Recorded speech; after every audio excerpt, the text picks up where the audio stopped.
Today's video, how I converted my Trek Domane to AllRoad. Today we're going to talk about my Trek Domane SL5 and why and how I converted it to an AllRoad gravel bike. We'll take a spin around the local area, give it a quick review and discuss some of the local landmarks. We'll also discuss my Zipp 303S wheels that I've been using and also have a small warranty issue with Bikester. Also discuss their financial problems, same as Wiggle and CRC. So let's dive into it. So the first thing I did was get a Shimano GRX rear derailleur. It's an RD RX 812. I was a bit concerned because it says it's 1x11 only. However, it works fine with my 1134 on the rear and my 5034 on the front. So that's absolutely no issue. So it even looks the same as the old 105 derailleur that was on it. Next, I fit a set of Ritchie Compventure Max V2 road bars. Even though they're not road bars, they're definitely gravel. Got a nice flare on them. They're 40 centimeters. I normally ride 42 and I find these are plenty for me. So let's have a quick walkthrough around the rest of the bike. I've got some Vittoria 38C tires on currently on some giant wheels. It's okay for winter. The old last saver, a fabric saddle, obligatory bell and light, some lizard skin bar tape, very comfortable.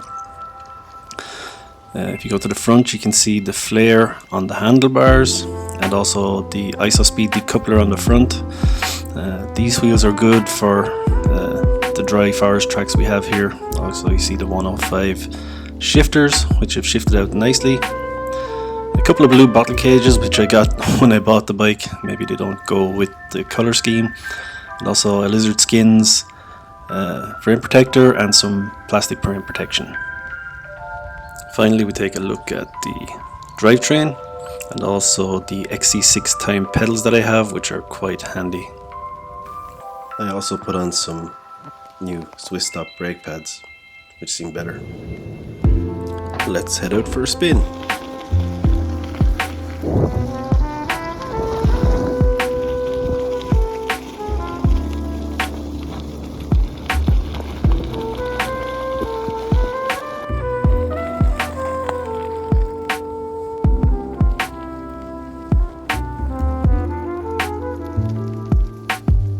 The flare on the bars makes it a lot easier to reach the levers than it was before, and also means you don't need to shell out on GRX ones.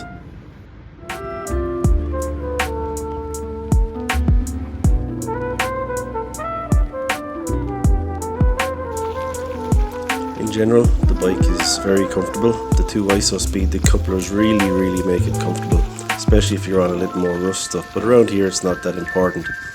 I do find it actually a lot better than the giant Revolt that I have.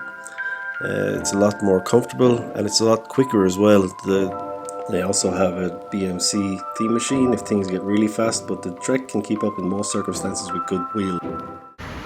One thing in the Swiss forest you need to be careful of are these rain gullies. They have them everywhere. They can be hidden under leaves and a lot of them have a very sharp edge sticking up over the ground. One of these that's done my front zip, so they can be expensive and very dangerous. Especially if you hit one at the wrong angle or it's hidden under the leaves, as I said.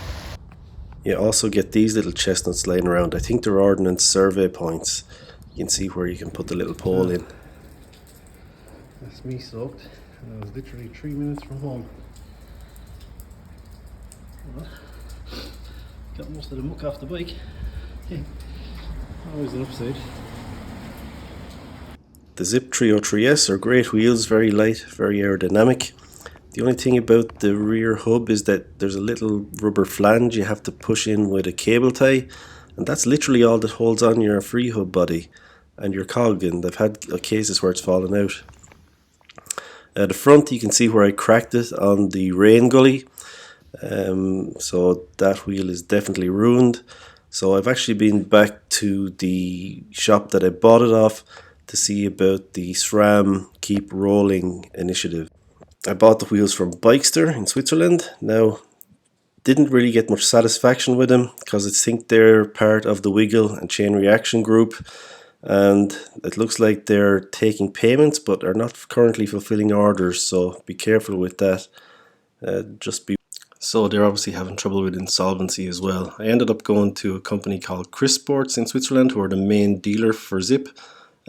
Took it back to my local shop, who've sent it off to them, and hopefully I'll get a new wheel under warranty.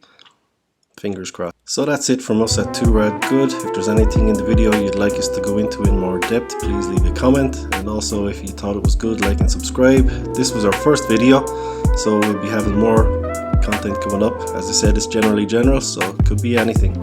So please keep an eye out. Thank you.